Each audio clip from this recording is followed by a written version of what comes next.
Subscribe channel Truth.id dan aktifkan lonceng notifikasi untuk mendapatkan informasi seputar live streaming dan video khotbah terbaru. Posisi tombol subscribe berada di kanan atas channel kami dan jangan lupa nyalakan loncengnya.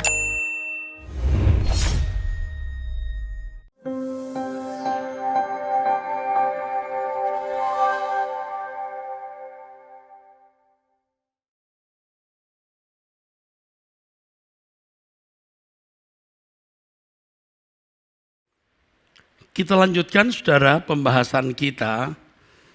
Mungkin ada hal-hal yang tidak biasa saudara dengar dan ada kecenderungan a priori atau bersifat kurang yakin ya. Terus skeptis terhadap apa yang saya sampaikan atau bahkan resisten atau menolak. Tenang dulu, teduh dulu, ikuti dulu saudara ya. Tentu hal ini sudah saya gumuli bertahun-tahun. Sekarang kita membahas mengenai lokasi surga. Dan ini sering dipersoalkan. Pertanyaan mengenai di manakah lokasi surga itu sebenarnya. Biasanya surga diidentifikasi sebagai lokasi yang terletak di atas. Ya. Alkitab menyebut di beberapa ayat seperti Ratapan pasal 3 ayat 50. Kalau kemudian dipersoalkan di atas mana? Sebab bumi ini bulat maka akan sangat sulit menjelaskan lokasi di atas itu. Sebab di mana orang berjejak atasnya itu yang di atas kepalanya. Pemahaman bahwa surga di atas bumi kita ini bisa sangat relatif. Tergantung di mana seseorang berdiri. Untuk menjawab pertanyaan di mana lokasi surga ini tidak sederhana. Kita harus membedah Alkitab dan menganalisa banyak teks yang berbicara atau memuat mengenai langit atau surga. Tapi mari kita melihat misalnya Kejadian pasal 5 ayat 22 dan 2 Raja-Raja 2 ayat 11. Sebagai buktinya Henokh dan Elia bisa diangkat hidup-hidup dengan tubuh fisik ke atas. Dalam Kejadian pasal 5 ayat 24 tertulis, dan Henokh hidup bergaul dengan Allah, lalu ia tidak ada lagi sebab ia telah diangkat oleh Allah. Ini sudah saya jelaskan di pertemuan sebelumnya. Ya, lakak. Henokh diangkat. Fisiknya yang diangkat. Dan kata lakak ini sama sejajar dengan kata harpasu, artinya diangkat. Harus bisa membedakan antara harpasu, paralambano dan analambano. Kalau paralambano diangkat horizontal, harpaso diangkat dengan buru-buru, couch up. Kalau analambano terangkat ke atas, dari kata ana di bawah, ke atas, lambano di bawah. Ya, jangan salah karena ada yang bertanya kepada saya, Pak, tapi di ayat ini lambano juga, ya tapi ana bukan para. Oke. Kalau ana itu going up ke atas. Demikian pula dengan kereta api yang menjemput Elia membawa Elia ke atas. Dalam 2 Raja-Raja pasal 2 ayat 11 tertulis, sedang mereka berjalan terus sambil berkata-kata, tiba-tiba datanglah kereta api dengan kuda berapi memisahkan keduanya. Lalu naiklah. Kata naik ini juga bisa berarti climb. Ya. To go up, naik. Climb. Ya namanya naik terangkat. Ya. Ini saudara harus bisa memahami. Ya. Dalam Kisah Rasul pasal 1 ayat 9 sampai 10 ditulis begini. Sesudah Yesus mengatakan demikian, terangkatlah ia, disaksikan oleh mereka dan awan menutupnya dari pandangan mereka. Ketika mereka sedang menatap ke langit waktu ia naik itu, lalu ada malaikat di situ yang mengatakan, Yesus ini yang terangkat ke surga, meninggalkan kamu akan datang kembali dengan cara yang sama seperti kamu melihat dia naik ke surga. Jadi tidak muncul begitu saja, tapi ada proses yang bergerak dari atas ke bawah. Waktu naik dari bawah ke atas. Yang menarik dari informasi ini adalah ketika Yesus hendak kembali ke surga, ia tidak menghilang. Yesus tidak lenyap begitu saja secara ajaib, tetapi ia secara fisik atau secara natural naik seperti terbang ke atas yang dilihat oleh mata jasmani sampai awan menutupnya. Kalau dikatakan bahwa Tuhan naik, was taken up dari kata epairo. Epairo.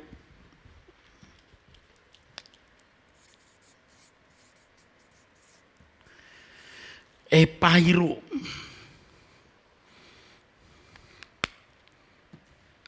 Berarti Tuhan Yesus melakukan suatu proses perjalanan. Hal ini mengisyaratkan dengan jelas bahwa Yesus menuju suatu tempat di luar bumi ini secara fisik. Dalam Markus 16 ayat 19 tertulis bahwa Yesus terangkat ke surga. Ana lambano, bukan para lambano. Yang artinya naik atau dibawa ke atas. To take up atau raise. Pertanyaan yang bisa muncul adalah, mengapa demikian? Mengapa ia harus naik disaksikan mata telanjang sampai awan menutupnya? Sama seperti Elia yang dibawa oleh kuda berapi. Maksud saya kereta berapi yang terbang. Tentu ada pesan penting yang hendak disampaikan melalui peristiwa tersebut, yaitu bahwa Yesus pergi ke suatu arah tertentu yang menunjukkan adanya sebuah lokasi. Nah, pesan penting yang disampaikan malaikat waktu orang tengadah ke langit dengan mengatakan Yesus yang naik ke surga akan datang dengan cara yang sama. Ada satu tempat di mana Yesus berada akan turun. Malaikat memberi pesan kepada orang yang menyaksikan kenaikan Tuhan Yesus ke surga, bahwa seperti Yesus naik ke surga, demikianlah dengan cara yang sama ia akan datang turun dari surga, nampak di awan-awan dan semua mata akan melihat. Matius 24 ayat 30, Markus 13 ayat 26, Lukas 21 ayat 27 dan seterusnya. Ini berarti cara kedatangan Yesus nanti, Tuhan kita Yesus Kristus. Cara kedatangan Tuhan Yesus nanti sama dengan seperti ketika ia naik ke surga. Kedatangannya bukan muncul secara ajaib, tetapi secara fisik dapat dilihat bahwa ia datang dengan orang saleh, datang menjemput orang percaya di awan-awan. 1 Tesalonika 4 ayat 17, Yudas 1 ayat 14. Juga dalam Wahyu, ya, mereka melihat dia yang tertikam, yang datang dari langit. Kalau surga bukan tempat yang ada di alam semesta ini secara fisik, kalau surga bukan tempat yang ada di alam semesta ini atau di jagat raya ini secara materi, maka kemungkinan besar Yesus pergi dengan cara lenyap menghilang seperti masuk alam lain. Seperti masuk alam roh, suatu alam dengan dimensi yang berbeda dengan dimensi di bumi. Tadi di sesi pertama saya sudah menunjukkan bahwa bumi ini punya dimensi ya. Dan ini patternnya surga. Dan manusia cocok dengan dimensi model begini. Nah, nanti tubuh kebangkitan kita persis seperti ini kainos tapi yang baru, kualitasnya yang tinggi. Tapi dengan tubuh yang sama, metabolisme yang sama, tapi tidak bisa mati. Maka bumi yang diberikan juga bumi secara materi. Nah, mendengar kata materi jangan lalu saudara itu negatif. Tuhan yang menciptakan materi kok dan mengatakan sungguh amat baik. Bicara saudaraku mengenai awan yang menutup. Yesus naik ke surga sampai awan menutupnya. Berbicara mengenai awan yang menutup, berarti sangat besar kemungkinan ia ada di langit atau surga dengan dimensi yang sama. Tidak jauh berbeda dengan dimensi kita, tapi hanya tempat atau lokasinya yang berbeda. Pesan penting yang kita dapat peroleh dari peristiwa ini adalah adanya arah ke surga. Arah tersebut ke langit. Maksud ke surga atau ke langit ini adalah adanya suatu tempat di alam semesta, di luar bumi, atau kemungkinannya ada di luar tata surya kita ini, di mana Yesus menetap. Tetapi satu hal yang akan sulit kita jelaskan, bagaimana proses perjalanan ke tempat itu, yang itu tidak bisa kita jawab. Apakah Yesus ada di dalam keluarga matahari yang punya 8 planet? Apakah surga di situ? Kecil kemungkinan. Apakah ada di dalam lingkungan galaksi Milky Way? Masih mungkin, saudaraku. Karena galaksi Milky Way ini ada ratusan miliar matahari. Wah, sangat besar kemungkinan sebuah tempat di galaksi Milky Way. Atau kalau seluruh galaksi Milky Way jadi lautan api, ada satu tempat. Nah, yang ini memang sukar dibahasakan. Karena hal ini maka sangatlah logis jika surga diidentifikasikan sebagai terletak di atas.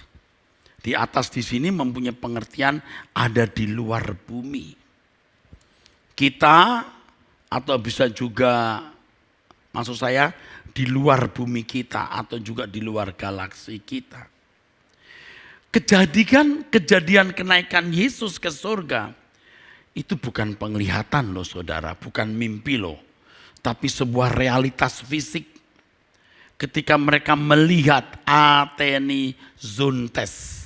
Dari kata athenizo, tuges intently, memandang dengan penuh perhatian, memandang terus menerus, behold earnestly, steadfastly, fasten. Jadi mereka melihat, set eyes, mereka lihat terus. Pesan apa yang disampaikan lewat hal itu? Jelas menunjukkan Yesus sedang menuju satu arah di jagat raya ini. Di dalam alam fisik atau materi, bukan alam roh. Dalam terjemahan Alkitab versi King James, bagian ayat tersebut diterjemahkan, look steadfastly toward heaven as he went up. Look steadfastly toward heaven as he went up. Ketika dia pergi. Secara intensif tetap atau terus menerus ke langit ketika ia naik ke surga. Jadi hal ini benar-benar merupakan fakta empiris atau kenyataan pengalaman konkret, bukan suatu penglihatan.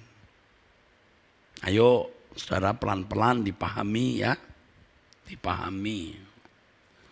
Dalam teks Ibrani kata surga dari kemarin saya sudah menunjukkan samayim yang artinya langit. Dalam teks perjanjian baru oranos yang berarti juga langit, heavens. Dari terjemahan teks asli Alkitab bahasa Ibrani samayim dan oranos mengisyaratkan bahwa surga ada di sebuah tempat di atas, yaitu di langit, di luar atmosfer bumi ini. Jadi tegasnya surga untuk manusia bukan di alam roh di balik dunia yang kelihatan, melainkan di bagian dari jagat raya yang bersifat materi. Nah, berbicara mengenai lokasi surga, Paulus menyaksikan adanya tingkat ketiga dari surga atau langit ketiga. 2 Korintus 12 ayat 2 sampai 4. Apakah tingkat ketiga surga itu? Atau apakah langit ketiga itu? Nah, menjawab pertanyaan ini kita harus melihat, saudaraku sekalian, penjelasan ya. Kalau ada langit ketiga pasti ada langit pertama dan langit kedua. Yang pertama kita melihat langit pertama.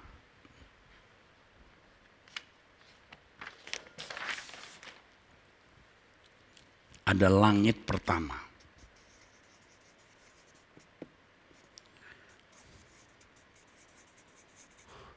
Ada langit kedua. Pasti ada langit ketiga.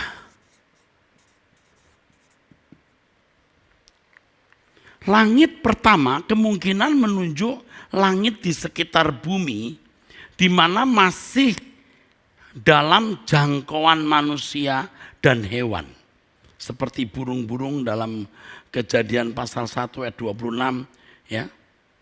Maksud saya kalau kita melihat dari Kejadian pasal 1 ayat 26 terdapat kata samayim, di mana juga ada burung-burung yang terbang di udara. Ya. Matius pasal 6 ayat 26 adanya burung yang terbang di udara, di langit, Oranos. Wilayah di mana burung-burung bisa terbang, Kejadian 7 ayat 3, Mazmur 8 ayat 9.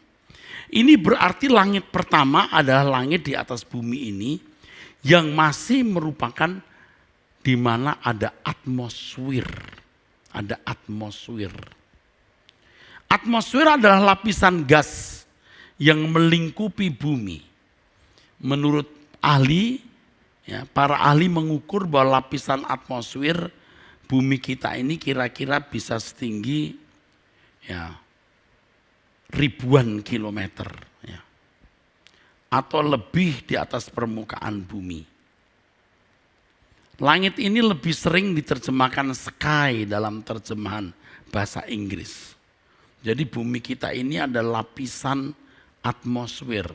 Jadi jangan heran kalau ada benda mau menuju bumi bisa terbakar oleh gesekan atmosfer. Tuhan melindungi dengan lapisan atmosfer. Kalau ada batu-batu ya yang berantakan di alam semesta menuju bumi, bisa terbakar sebelum sampai bumi. Luar biasa, saudaraku, ya. Nah, saudaraku sekalian, memahami langit kedua ini paling sulit sebab Alkitab tidak berbicara jelas mengenai langit kedua. Dan mohon maaf kalau hal ini sebenarnya juga masih dalam bentuk spekulatif. Kemungkinan langit kedua ini tempat di mana ada bintang-bintang, matahari, planet-planet dan galaksi-galaksi. Di galaksi kita maksudnya bisa. Seperti yang dikatakan di Kejadian 15 ayat 5. Lalu Tuhan membawa Abram keluar serta berfirman, coba lihat ke langit. Hitunglah bintang-bintang. Nah, kata langit di sini menunjukkan bahwa bintang-bintang yang adalah benda-benda yang bercahaya di langit adalah bagian dari lapisan langit atau surga di jagat raya.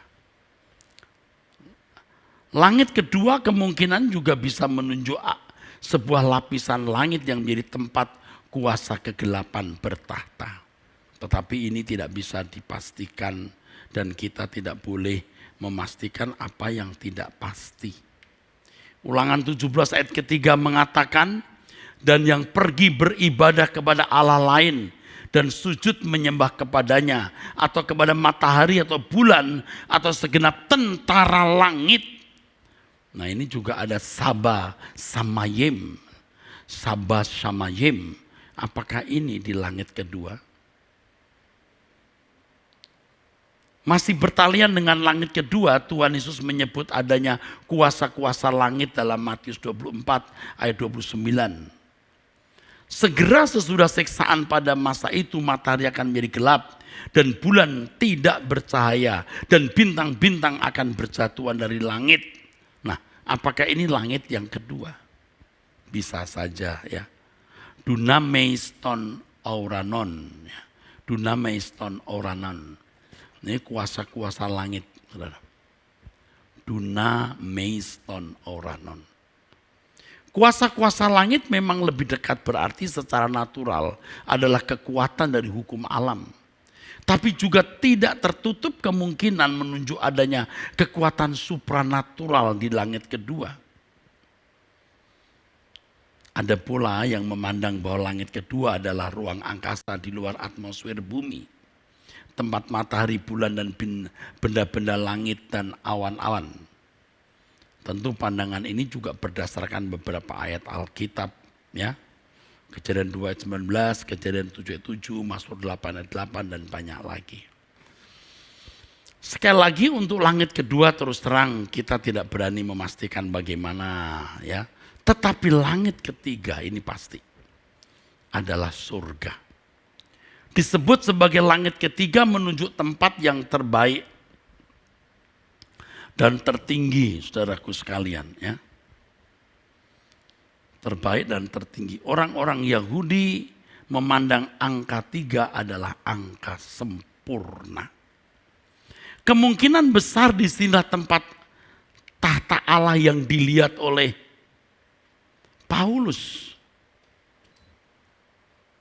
ya, yang diteguhkan oleh Tuhan Yesus di Matius 23 ayat 22 mengenai tempat tahta Allah, yaitu Oranos. Jadi kalau di dalam Wahyu pasal 4 ayat 2 menunjuk ada satu tahta raja. Raja di mana Yesus anak domba Allah yang di tengah tahta itu. Nah, ini mungkin langit ketiga. Ada 3 kata langit, ya. Ada 3 kata surga. Ya. Di dalam teks Mazmur ini. Dalam teks bahasa Indonesia tertulis, sesungguhnya Tuhan Allahmu lah yang empunya langit, bahkan langit yang mengatasi segala langit dan bumi segala isinya. Di Mazmur ini 108 ayat yang keempat, saudaraku. Ada langit di atas langit. Nah, ini bisa menunjuk 3 langit ini, saudara. Saya bicara terlalu cepat, tapi karena ini saya anggap bisa dimengerti.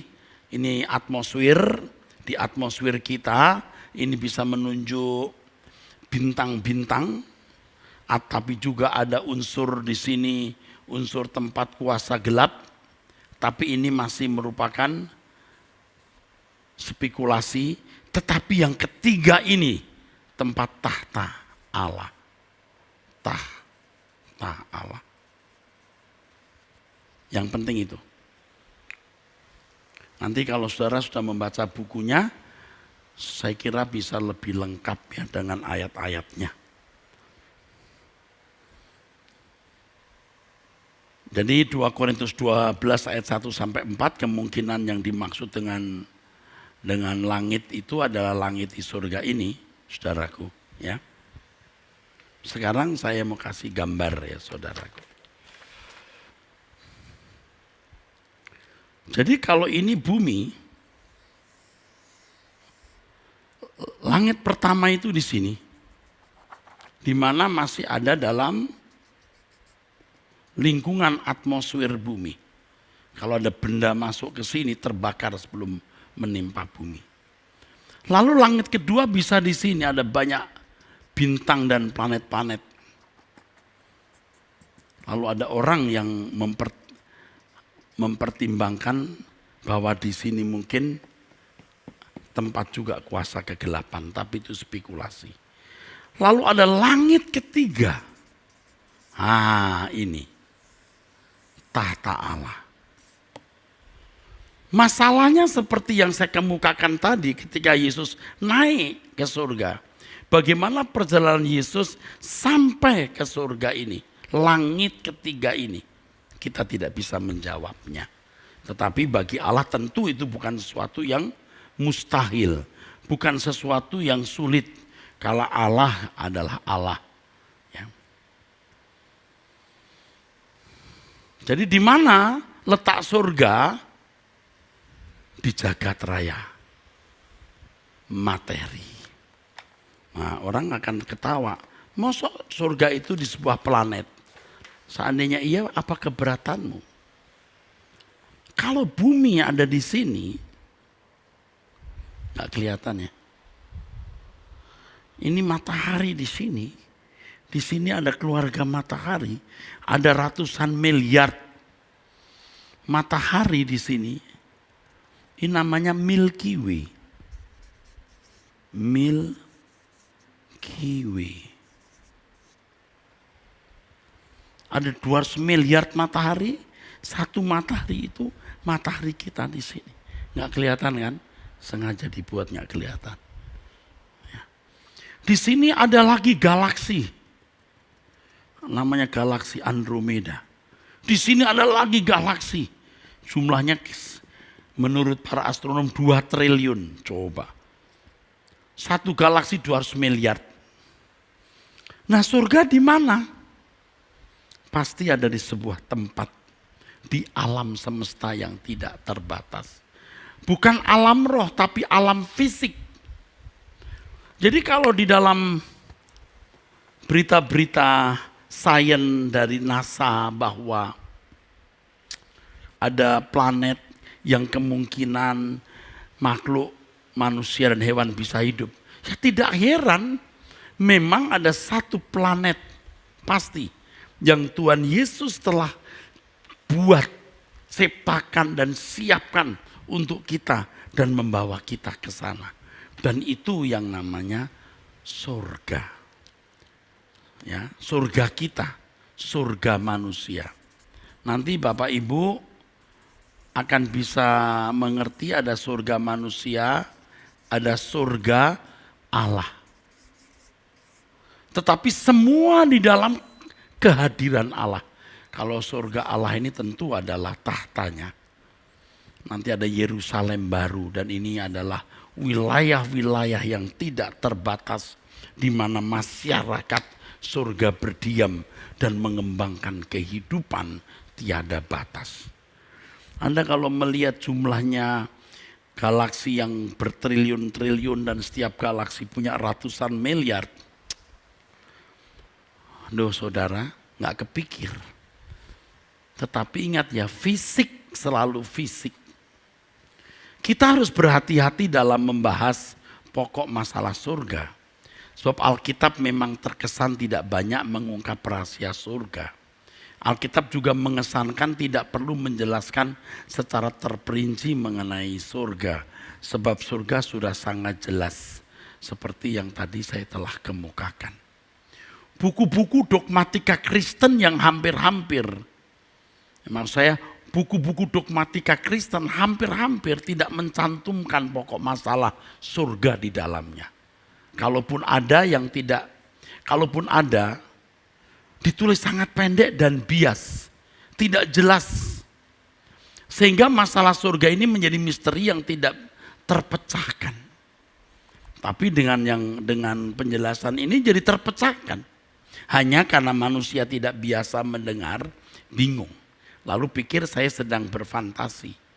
Kalau saudara mengikuti penjelasan saya dari awal mengenai pernyataan Tuhan sungguh amat baik, mengenai bumi ini pattern atau pola dari surga, dibuktikan dengan fisik wujud tubuh manusia, ternyata itu sudah punya pattern pola penghuni surga.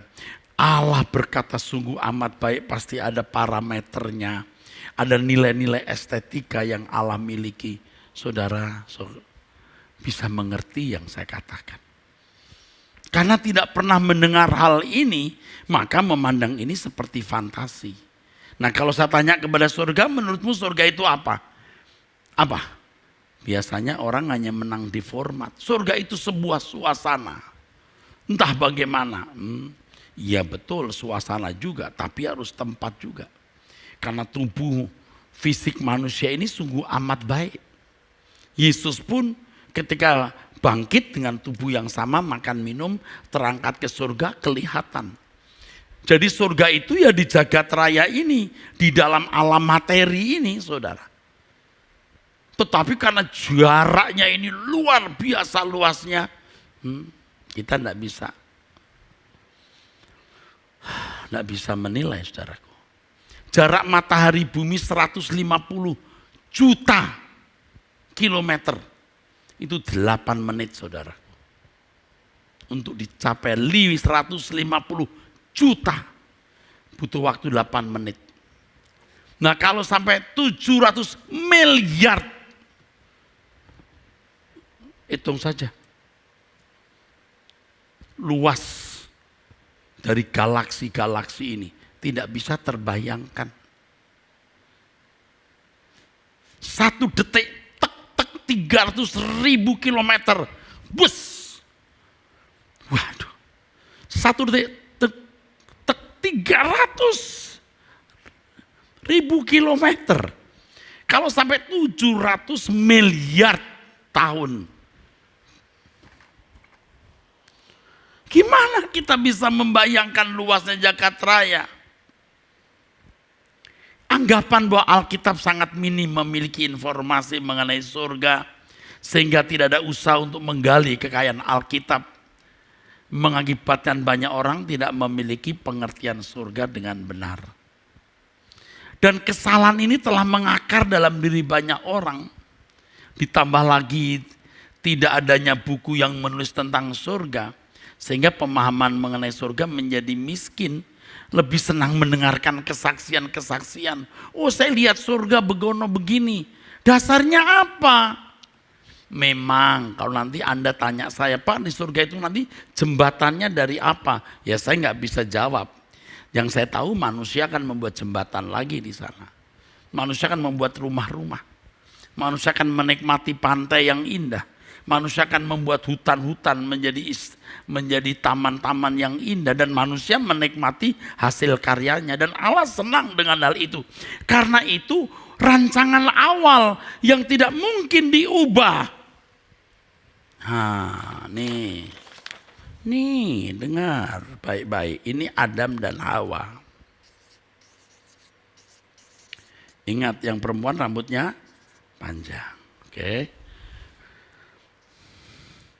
Berapa tahun sih mereka di Taman Eden? Jebret, jatuh dalam dosa. Segala keindahan di sini tidak dinikmati oleh manusia selama ribuan tahun di sini. Lalu surga. Masa ini kemudian bentuknya lain? Sehingga yang namanya segala keindahan di Eden hanya Adam dan Hawa. Itu pun mereka belum sampai mencapai gambar dan rupa Allah. Tidak pernah terwujud. Tentu ini yang dikatakan penciptaan kembali. Ini pemulihan atau penciptaan kembali itu ini di langit baru, bumi baru. Masa hanya mereka saja yang menikmati keindahan Eden atau Firdaus atau ciptaan Allah? Sebab setelah jatuh dalam dosa, terkutuk ini bumi. Manusia rusak. Tidak mungkin bisa menikmati kenikmatan ciptaan Allah. Tapi Yesus datang disalib di sini. Memperbaiki manusia. Membawa ke langit baru, bumi baru. Tidak mungkin ini beda dengan yang di sini. Oh ini alam dewa nih Pak, kayangan. Enggak, ya bumi seperti yang pernah ada. Jadi jangan saudara pikir surga itu tempat nanti pria-pria ditemani 7 bidadari cantik loh. Dari dulu monogami kok 7 bidadari cantik. Malah ada yang bilang 100 wanita cantik. Ya, kasihan ibu-ibu dilayani siapa? Kan enggak. Ini kan pikiran jorok gitu saudaraku. Dulu itu monogami. Mosok nanti di sana poligami, poliandri.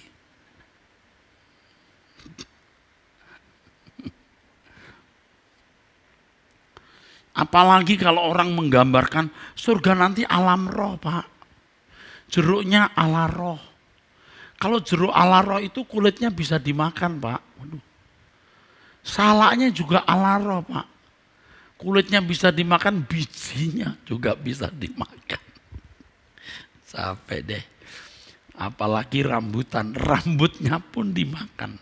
Karena rambutan ala roh. Gimana kalau itu durian? Durinya pun. Ya durinya ya dibuang. Ya bumi seperti bumi ini. Ada orang iseng nanya saya gini, Pak, nanti di surga ada binatang enggak gitu.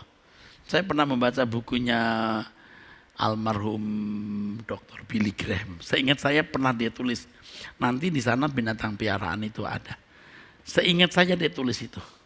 Ada anjing. Ya. Kan kalau di barat itu anjing itu sangat berharga loh.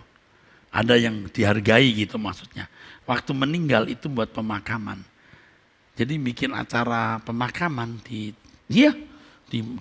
kubur gitu. Maka jangan heran kalau di barat itu ada hotel untuk anjing. Loh, kok anjing ada hotelnya? Kalau di sini tidur di bawah kolong jembatan di sana. Anjing bisa di hotel. Kacau deh. Ada, bukan nggak ada, dan tidak heran kalau ada binatang piaraan itu ada. Ada lagi pernah orang nanya, Pak, saya sayang anjing saya mati, Pak. Nanti di surga anjing saya hidup lagi nggak ya, Pak? Waduh, yang itu saya nggak bisa jawab. Masa anjing punya roh bisa hidup lagi? Namanya Pleki begitu bangkit, ya Pleki juga bangkit. Itu saya nggak yakin. Kalau anjing bangkit saya tidak yakin. Tapi manusia bangkit ya. Jadi pernyataan-pernyataan saya ini memang terdengarnya radikal ya. Tapi memang inovatif. Bisa menimbulkan resisten atau penolakan. Namun kebenaran harus tetap disampaikan. Buat saya ini kebenaran. You mau ikut, monggo, nggak ikut ya sudah. Aku punya pengharapan untuk kehidupan yang akan datang. Anda anggap saya mimpi, boleh. Anda nggak anggap mimpi saya, boleh. Nah, itu kan Pak Eras karena frustasi aja mau pulang ke surga terus.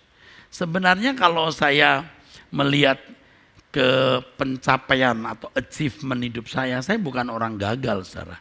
Dengan gelar, dengan posisi, dengan uang, dengan aset yang saya miliki. Saya menikmati dunia, aduh.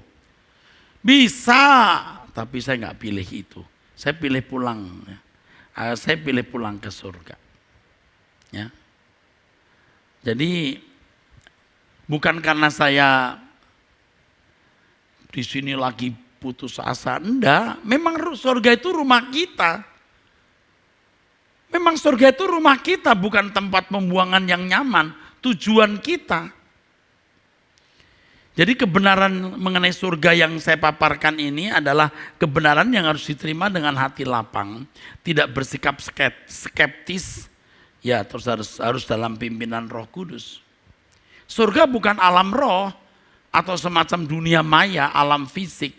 Bukan seperti dunia maya, tapi alam fisik, alam materi yang merupakan kelanjutan dari perjalanan alam semesta yang telah diciptakan Tuhan, yang ditulis oleh Musa dalam kitab Kejadian, yang dikatakan sungguh amat baik. Surga bukanlah alam di semesta lain, tapi berada di alam semesta ini. Logikanya Allah yang esa atau Allah yang mono hanya memiliki satu alam semesta di mana surga bagi manusia termasuk ada di dalamnya. Sebagaimana Allah itu esa, maka alam semesta jagat raya juga esa. Kalau saudara mau mengerti, saya ajak membayangkan bahwa di jagat raya ini akan dipenuhi oleh Allah. Maksudnya dipenuhi Allah, rohnya yang tidak terbatas. Tetapi ada satu planet tempat di mana manusia dihadirkan. Itu yang disiapkan Tuhan Yesus. Ya. Ada satu tempat yang Allah sediakan.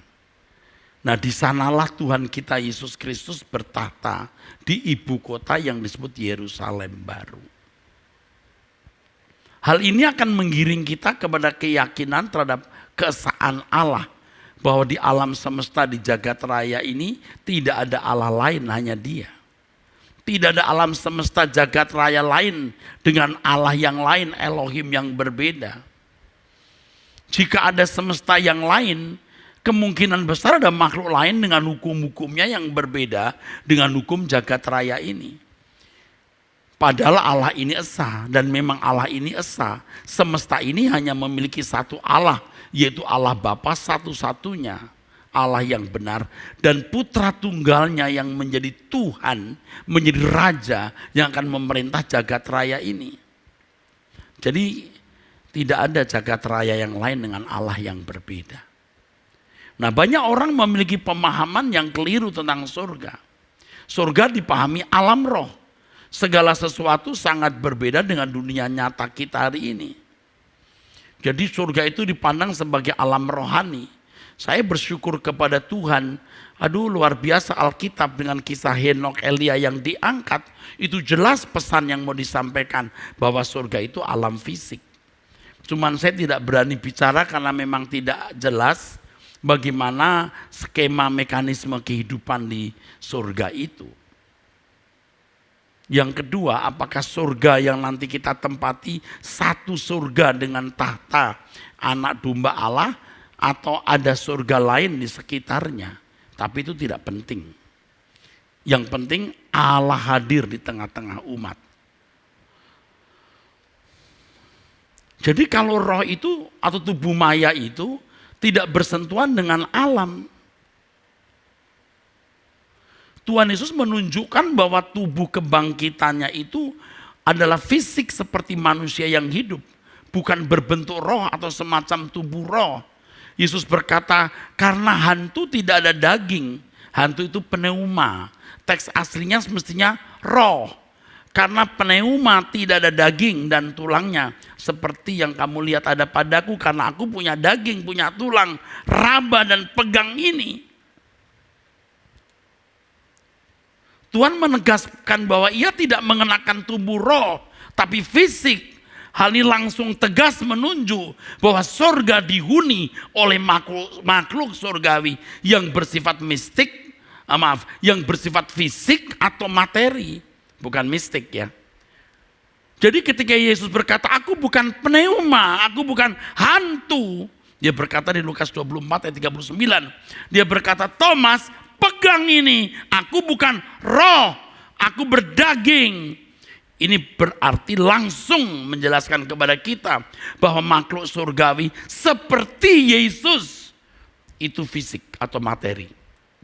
Maka dia naik dengan tubuh fisiknya. Bila surga dipahami sebagai alam roh, maka konsekuensinya tidak perlu ada kebangkitan. Tidak perlu ada kebangkitan. Kebangkitan pertama waktu Yesus bangkit, orang-orang salah ikut bangkit, dan Alkitab katakan ketika Yesus naik ke surga, dia membawa tawanan-tawanan itu. Itu orang-orang saleh yang nanti datang menjemput kita fisik, dan orang melihat dia yang tertikam fisik, dan dua orang malaikat yang ada di tengah-tengah orang-orang atau murid-murid Yesus yang menyaksikan Yesus naik. Malaikat itu berkata, dia akan datang dengan cara yang sama, fisik.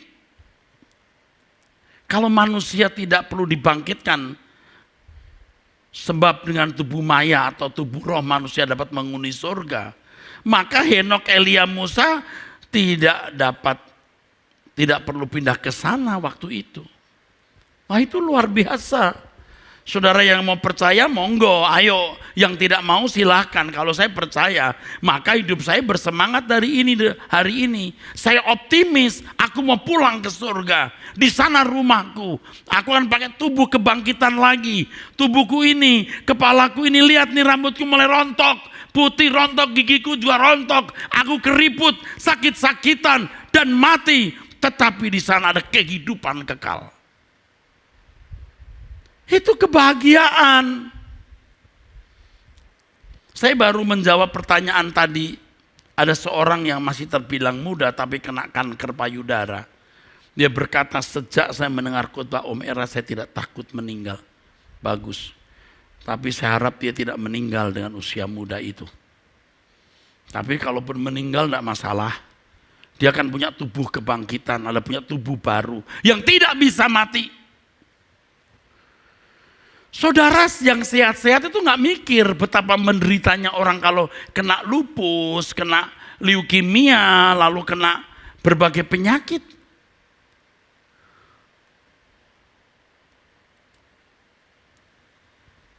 Ada yang sakit apa jenisnya? Apa kejepit sarafnya di belakang, di punggung. Wah, penderitaan luar biasa. Aduh. Saudara, selama ini surga terkesan suatu dunia ciptaan baru yang tidak terhubung dengan dunia hari ini. Karena dipengaruhi asumsi atau pandangan agama-agama di luar Kristen. Dengan adanya kayangan atau semacam nirwana. Asumsi yang sesat ini mengarahkan pemikiran pada realitas bahwa Tuhan akan menciptakan dunia lain. Selain semesta alam ini dengan versi yang berbeda. Padahal kalau kita baca Alkitab itu yang sungguh amat baik. Jika benar Allah menciptakan satu alam lain, maka Yesus tidak perlu naik ke surga seperti yang dikisahkan dalam Kisah Rasul pasal 1. Di depan mata yang telanjang Yesus naik. Elia tidak perlu dijemput dengan kereta berapi itu. Tapi faktanya sebenarnya bahwa Allah menciptakan langit baru, bumi baru di semesta kita ini secara materi. Kita cuma pindah saja. Maka kata rapture, harpazo, diangkat, itu dibawa. Tidak pindah ke alam roh atau alam di balik yang kelihatan. Diangkat. Harpazo, to catch up, diangkat.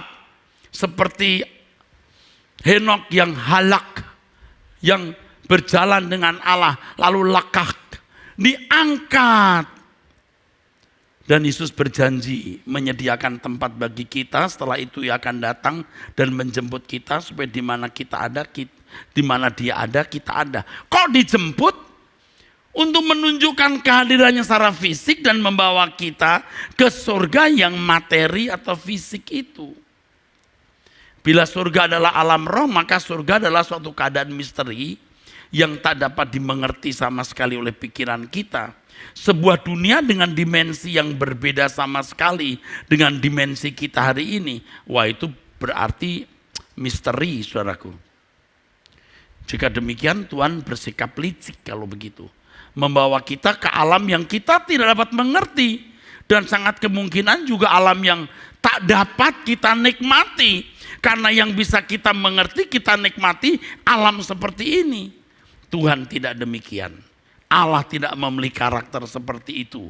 Tidak mungkin Tuhan membawa manusia ke arah atau tujuan yang tidak jelas, yang tidak dimengerti oleh manusia. Saudara, ini gambar paling bagus nih. Jadi pada waktu Adam dan Hawa di Taman Eden, ini kan kesempurnaan keindahan. Tetapi manusia belum serupa dengan Allah. Manusia diciptakan menurut gambar selem Allah, tapi demosnya, keserupaannya belum. Sampai manusia jatuh dalam dosa. Ini dijalani oleh keturunannya. Dijalani dalam keadaan manusia yang sudah rusak karakternya, dijalani dalam keadaan bumi terkutuk. Yesus datang memulihkan gambar Allah bagi yang mau bertobat, dikembalikan ke rancangan semula. Nanti dibawa ke langit baru, bumi baru. Masa Eden hanya dinikmati oleh dua orang ini saja?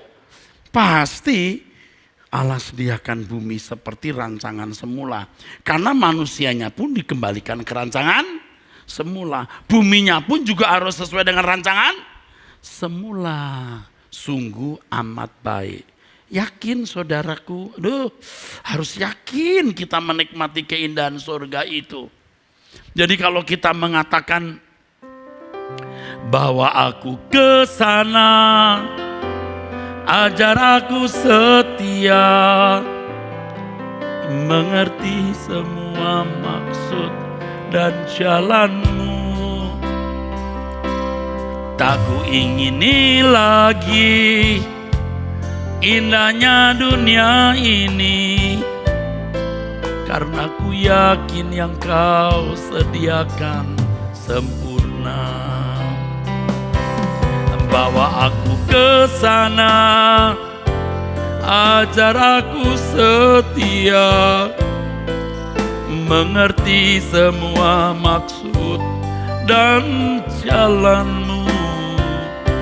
Tak ku ingini lagi indahnya dunia ini, karena ku yakin yang kau sediakan sempurna. Kalau Tuhan Yesus menjanjikan adanya 100 kali lipat, Matius 19 ayat 29, 100 kali lipat bagi mereka yang meninggalkan segala sesuatu, berarti jenisnya dilipat gandakan. Bukan jenisnya yang diubah. Kamu dapat 100 kali lipat, itu dilipat gandakan, bukan jenisnya yang diubah. Abram diperintahkan meninggalkan Ur Kasdim untuk menemukan kota yang memiliki dasar yang direncanakan dan dibangun oleh Allah, yaitu tanah surgawi. Itu pasti jenisnya sama. Di dalam bayangan Abram pasti negeri itu seperti itu. Logikanya Tuhan tidak akan menyembunyikan suatu realita yang begitu penting yang menjadi tujuan perjalanan hidup satu-satunya. Maka kalau saudara pecinta suara kebenaran, selalu ikut apa yang saya sampaikan. Percayalah ini benar dan itu pengharapan kita. Kematian tidak kita takutkan lagi, kita malah menantikannya. Kalau kita membaca Alkitab, dari zaman dulu kebangkitan selalu dipahami oleh orang percaya memiliki fisik yang sama.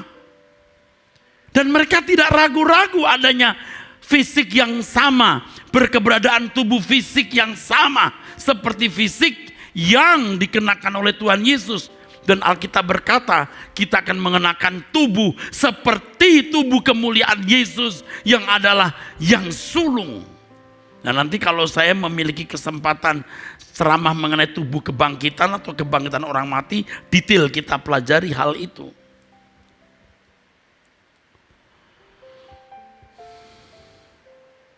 Kalau Alkitab berkata tubuh tanpa roh itu, ya, maksud saya firman Tuhan mengatakan bahwa tubuh tanpa roh adalah mati.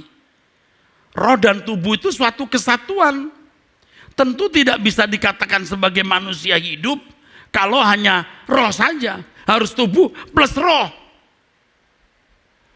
Ketika Alkitab berbicara mengenai Allah yang hidup, dia bukan Allah orang mati.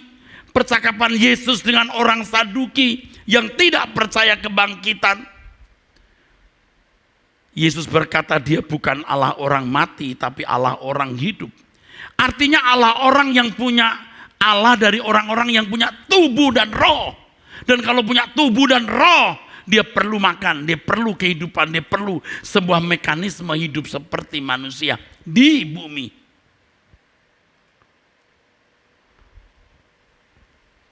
Kalau orang-orang Saduki itu menentang keras realitas kebangkitan, Yesus menyatakan bahwa Allah adalah Allah orang hidup, bukan Allah orang mati. Di sini Yesus menegaskan fakta kebangkitan, di mana manusia mengenakan fisik jasmani. Tubuh tanpa roh itu mati. Dia bukan Allah orang mati, dia Allah orang hidup. Surga adalah tempat orang-orang yang hidup dan menetap. Kita tidak akan mati lagi. Kita akan hidup terus tanpa sakit penyakit, tanpa penderitaan. Mestinya kita menginvestasikan apapun yang kita miliki untuk kehidupan yang akan datang. Kebangkitan adalah sebuah realitas. Demonstrasi pertama mengenai adanya kebangkitan adalah kebangkitan Yesus. Yesus bangkit dari kematian dan tidak mati lagi. Ya, bukan seperti Lazarus yang bangkit mati lagi, anak janda di Nain atau anak Zairus yang dibangkitkan Yesus mati lagi. Tapi Yesus bangkit dan tidak mati lagi. Yesus bangkit dan berminggu-minggu bersama dengan murid-muridnya, makan minum di hadapan mereka. Dan ini satu keindahan, saudaraku sekalian. Kita bersyukur kalau Yesus berjanji bahwa suatu hari dia akan bersama-sama dengan kita. Tuhan akan makan dan minum bersama-sama kita. Dia berkata, akan tetapi aku berkata kepadamu mulai dari sekarang, aku tidak akan minum lagi hasil pokok anggur ini. Sampai pada hari aku meminumnya, yaitu yang baru bersama-sama dengan kamu dalam kerajaan Bapa-Ku. Dia tidak bohong, makan minum. Seperti ketika Yesus di tengah murid-muridnya. Anggur yang baru, kainos. The same grape. Anggur yang baru tapi kualitasnya tinggi. Namanya makan minum tuh begini bro, bukan begini. Minum. Yesus menyatakan itu dengan jelas dan Yesus memandang murid-muridnya tahu akan hal itu. Jadi kita tidak rugi kalau hari ini kita fanatik untuk menginvestasikan waktu, tenaga, pikiran kita untuk Tuhan. Kita tidak takut menghadapi apapun asal jangan berbuat dosa. Jangan berkhianat kepada Tuhan. Tetaplah di suara kebenaran dan kita akan pulang bersama ke surga. Amin.